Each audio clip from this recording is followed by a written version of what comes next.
tough.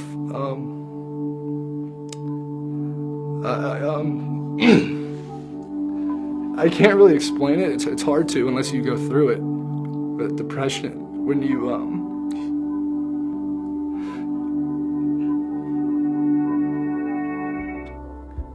feel like nobody's there, despite my family being so close, and they're willing to do whatever. But when you're in that headspace and you're in that dark spot, you feel alone. You feel like nobody's there, nobody cares.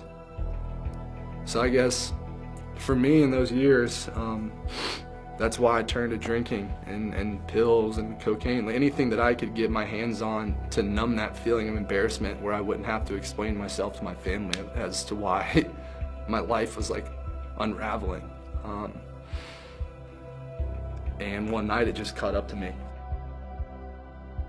911, what is your emergency? I'll never forget, my husband and I were at our lake house. I remember him coming in to the bedroom and saying, "We have to go to Columbia." And I'm like, "Why are we driving to Columbia?" And he goes, "Hayden tried to take his life." At that point, I wanted out. I'd fought for so long, and I wanted it to be over. And for some reason, I got a second chance at this thing. It was the best and the worst thing that's ever happened in my life, because when I made that decision, when I was sitting in that hospital room, kind of reflecting on everything that I had done, I made a promise to myself. It's like, I'm not going to do this again. You know, for whatever reason, God looked down on me and gave me a second shot at this thing. And I made a promise. I'm going to make the most of this opportunity. Don't think that you are the only one out there having these feelings or thoughts, and go to someone. Keep fighting, keep going, because as bad as dark as it gets, I promise you, there's someone out there who cares and loves you and wants to see you succeed at whatever you do. It doesn't have to be professional sports. You know, I promise you, there's somebody out there in your life that loves you and that will support you and will help you get out of that situation.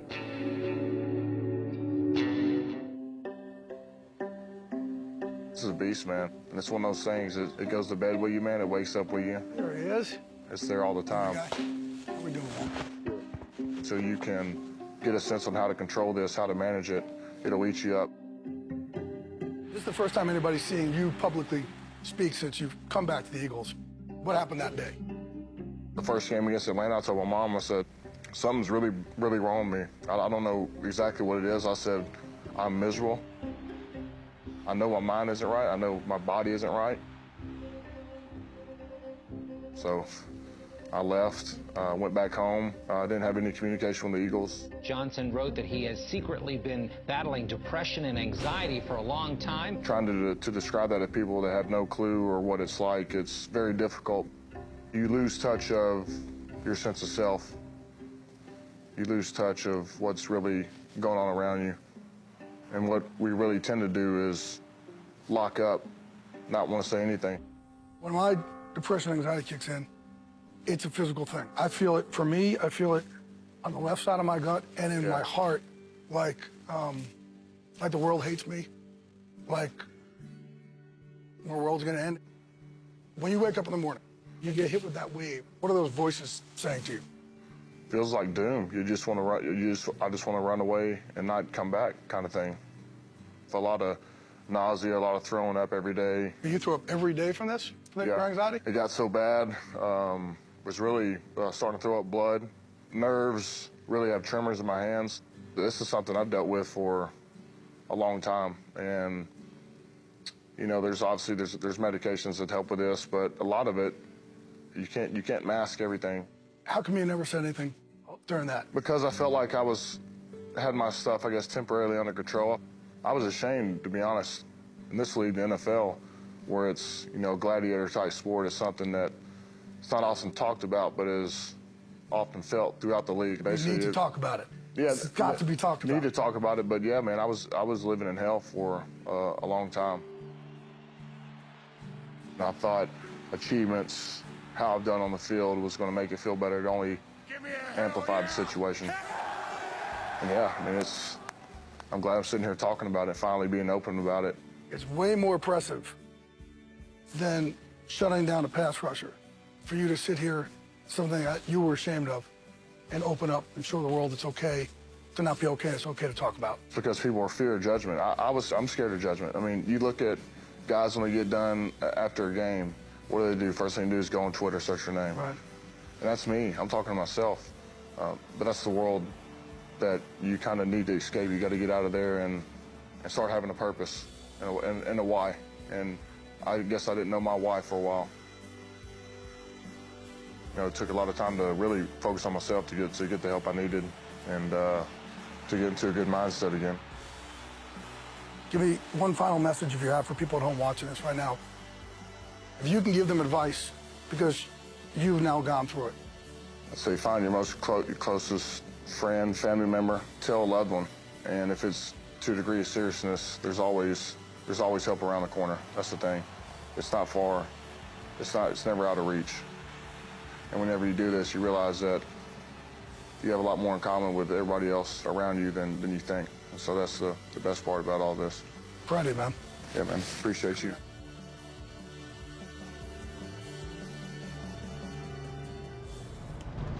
When you were down, did you think you'd get to a place like this? I didn't think I'd go anywhere apart from a padded room. That's how down I was. So to be here now a couple of years later after that, it's not only a miracle, but a blessing from God as well. After only 2 years ago, being on the verge of suicide and being as low as any man can go, to being on the biggest stage in the world with the world watching, if that ain't a miracle and a turnaround and a true show that anybody can come back from anything, then I don't know what is. When you fell into that depression, how dark was it? When you're waking up and you don't want to live anymore, you know, it's hard for me to say sat here because I'm not thinking in that mindset anymore. But there was a number of years where I did not want to live on a daily basis. I said to God, why have you let me wake up this morning? Why didn't I die in my sleep? And I had no real reason. There wasn't one thing that made this happen. This is a continuous journey for years and years and years of depression and anxiety. Why did that hit you? You were the champion of the world. You were the baddest man on the planet. Of course, but it wasn't after the fight. I've been suffering with it my whole life. You know, I was a little boy and I didn't know what this feeling was. I used to feel horrible, terrible, feel like I was being left behind or something was wrong, and even though nothing was wrong. And I later found out, 27 years later, that it was anxiety that I've been suffering with my whole life. The feeling that something's about to happen and nothing happens. How did you come back? It was 2 years later. I've been out for 2 years, out the ring. I was 400 pounds in weight. They stripped all my belts off me, or I'd vacated them. I was a shadow of my former glory. I looked in the mirror and I was, what's the word? What could I, embarrassed, ashamed, let down, disappointed. There isn't a word that I could use that's worse enough that I could say. I looked at myself and I thought, you're a failure. But at this time, I still wasn't educated on mental health. I'm still thinking that I'm a piece of and, you know, I'm a weak person and all these type of things that are running through my mind all the time. And it was only when I saw doctors and professional help, people who specialise in these problems, that I was coming to grips with what I was suffering with. And it is a disease. It's a disease like no other because no one can see it. People watching you the night you come into the ring, some of them are going to be depressed, some of them are going to be drinking too much or high. What do you want them to see? I want them to see that there is a light at the end of the tunnel, because no matter what they're going through in their life right now, I've already been there and done it, and will continue to go down that same path until the day that I die. Let's give a warm Miami and Red Hawk welcome to your fellow Miami alumnus, Brandon Brooks. I had a secret. I needed help. I grew up thinking, you know, you had to man up, you had to suck it up, as they say. Boy, did I learn the hard way. I don't know how many of you know, but I have an anxiety disorder. I missed 5 NFL games over my career because I couldn't handle not being perfect. I came to a crossroads where I had to make a decision. I would either cave under the pressure or get help, persevere, and rise to the occasion. I choose the latter. For those out there going through something you can't handle yourself, never be afraid to ask for help. Of all the, accomplishments I've had this year, Pro Bowl, Super Bowl, I am especially proud of defeating the anxiety that has affected me in the past. Truth be told, feeling a little anxious today.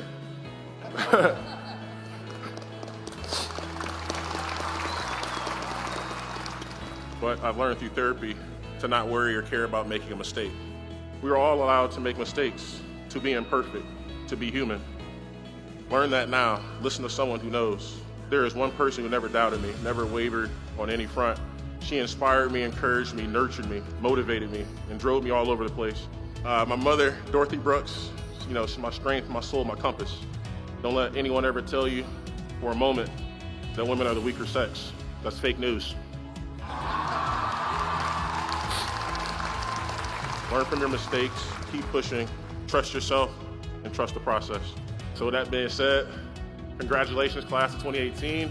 Love and honor, God bless, and go Birds.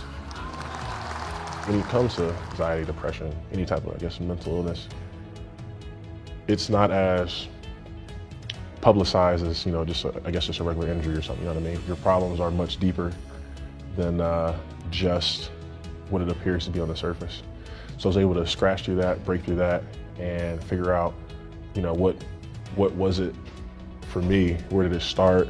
How to cope with it? I've tried everything I could to handle it on my own, and I couldn't. So it was time to move forward and do something else. So I went to a therapist, and that was the best thing that ever happened to me.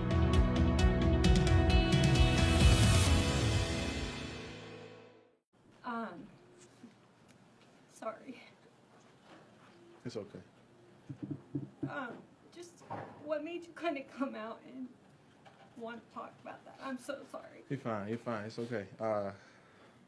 Like I said, it was a dark moment, and it was a year ago where I had thought about, taking my life, and it was special to me because it just came with my heart that I wanted to share with others and help others as much as I can. Like I said, I'm here. I'm so much to be grateful for. I'm blessed. I know I wake up every day and get to play the game that I love, but I have loved ones around me that love me dearly, and I just wanted to help someone. Hopefully I could save a life or anything. So life happens to everyone, I'm human just like everyone else. Just because I play this beautiful game, just doesn't mean life is not gonna happen to me too. So I'm grateful for the person that was there for me, and I just wanted to encourage everyone to seek help if you're down and you're depressed, and just try to get help. I knew I needed help as the thoughts of suicide became more frequent, and I was, if I wasn't drinking, or I wasn't around people, putting on that mask, being that version that people thought that I should be, then I was in a place that allowed those suicide thoughts to be more frequent. And I did not at that time know how to talk. And when I say talk, I can talk, but to share what's going on with me. Because picked up that, as a man, you don't cry, you suck it up, you don't, rub dirt on it, that type of mentality. And there's some things you can rub dirt on, there's other things you cannot. All right, so you rub dirt on some things, it causes infections. And I was in a place in my life, to be honest with you, that dark side, I call it the dark place. There's a dark place. Me and my wife got in an argument about something. It probably was money. I couldn't think, couldn't reason. And I remember, running my head into the wall. Boom, big hole in the wall. And I remember, she calling right away, instantly, my defensive coordinator, Emmett Thomas. It's my uncle. He's like my uncle to this day. And they convinced me to go get help. I made the call, made the appointment, was nervous. But in the long run, that's what I needed at that time to begin to introduce myself to the man that I am. You have to be conscious and aware and strong enough and bold enough to recognize in those times I can't handle what I'm going through. I need help. I need to speak to someone about this. Your temporary feeling of embarrassment is not worth you not getting the help that you need to be the real you can be.